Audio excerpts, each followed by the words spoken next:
Partindo para a prevenção e controle da dor. Toda intervenção cirúrgica odontológica provoca destruição tecidual, gerando respostas inflamatórias agudas, e essas reações se caracterizam pela presença de dor, que pode ser acompanhada por edema, inchaço e limitação da função mastigatória.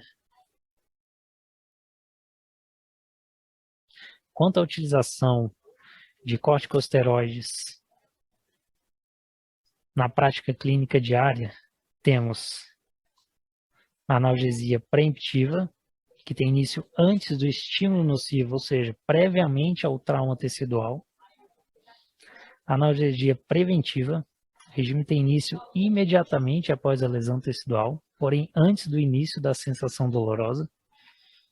E temos a analgesia perioperatória, regime iniciado antes da lesão tecidual e mantido no período pós-operatório imediato. Justificativo para isso é de que os mediadores pró-inflamatórios devem manter-se inibidos por um tempo mais prolongado, pois a sensibilização central pode não ser prevenida se o tratamento for interrompido durante a fase aguda da inflamação. Quando e como empregar os anti-inflamatórios não esteroidais? O regime mais eficaz com os anti-inflamatórios não esteroidais é o de analgesia preventiva, introduzido imediatamente após a lesão tecidual, porém antes do início da sensação dolorosa. Temos práticos a primeira dose administrada ao final do procedimento, paciente ainda sob os efeitos da anestesia local, seguida das doses de manutenção por curto período de tempo. Uso em crianças.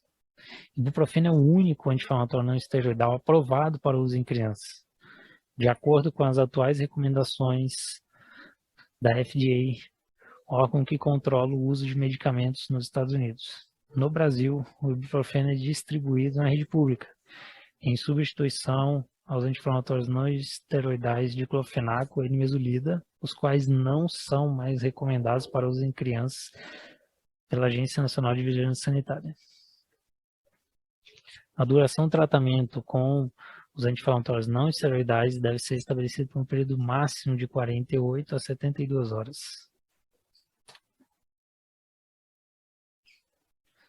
Os anti-inflamatórios seletivos da COX-2. Ressaltamos que é contraindicado o uso de inibidores seletivos da COX-2 em pacientes que fazem uso contínuo de antiagregantes plaquetários, como a aspirina ou o clopidogrel. Na prescrição de qualquer inibidor da COX-2, deve-se usar a menor dose efetiva pelo menor tempo necessário de tratamento. O uso dos coxibs, celecoxib, etoricoxib no Brasil, deve ser considerado exclusivamente para pacientes com risco aumentado de sangramento gastrointestinal, mas sem risco simultâneo de doença cardiovascular.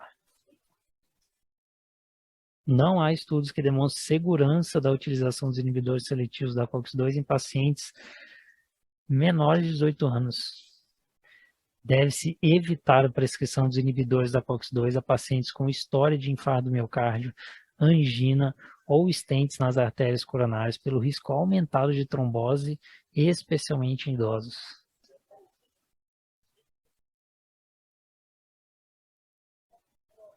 Todos os anti-inflamatórios não esteroidais podem causar retenção de sódio e água, diminuição da taxa de filtração glomerular e aumento da pressão arterial sanguínea, particularmente em idosos. O uso concomitante dos anti-inflamatórios não esteroidais com certos antihipertensivos pode precipitar uma elevação brusca da pressão arterial sanguínea. Os principais anti-inflamatórios não esteroidais empregados na clínica odontológica. Temos em destaque para a nossa prática diária ibuprofeno, 600 mg, cada 8 ou 12 horas, e os etoricoxibs, os específicos para COX-2, 60 a 90 mg, um por dia, de 24 em 24 horas.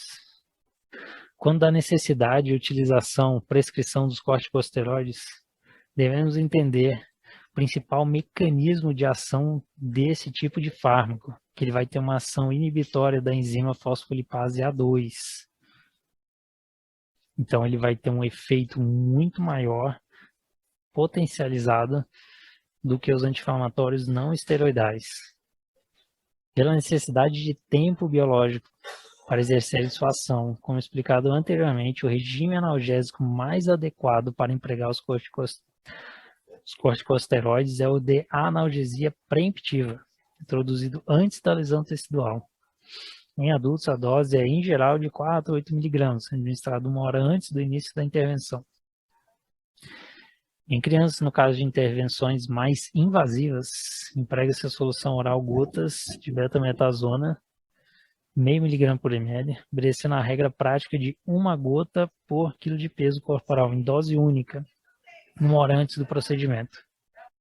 É comum, no pós-operatório de uma exodontia, desenvolvimento de uma reação inflamatória. Poderá se apresentar mais ou menos intensa a depender do grau de trauma durante o procedimento. Nestes casos, normalmente são precisos anti-inflamatórios e analgésicos. Analgésicos mais utilizados para dor leve e prescritos na prática diária clínica são dipirona e paracetamol. Para dores mais importantes, de moderada a grave, escolha a associação do paracetamol com codeína ou tramadol. Esses dois últimos classificados como analgésicos opioides. E os analgésicos opioides são substâncias derivadas do ópio e, portanto, estão incluídos na classe dos opioides, grupo de fármacos que atuam nos receptores opioides neuronais. Produzem ações de insensibilidade à dor, analgesia e são usados principalmente na terapia da dor crônica e da dor aguda de alta intensidade. Produzem em doses elevadas de euforia, estados hipnóticos e dependência.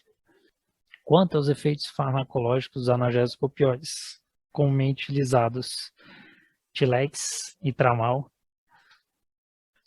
esses efeitos podem ser úteis ou adversos, conforme a dose e situação. Como principais efeitos temos analgesia, sedação, como um estado de sonolência, supressão da tosse, depressão respiratória e funcionamento como antiemético. Como exemplo, temos codeína, cloridrato de tramadol, que são opioides fracos, utilizados como supressores da tosse ou contra dores moderadas. Pessoal, encerramos assim a parte teórica deste aperfeiçoamento em exodontias na atenção primária. O intuito é que todos continuem no seu propósito de prestar um serviço de excelência aos usuários, pacientes, principalmente o SUS dependente, e assim proporcionarmos uma assistência de excelência na atenção primária. A exodontia é um procedimento minucioso, requer bastante prática e conhecimento, e sabemos do grau de comprometimento de todos os servidores da Secretaria de Saúde do DF.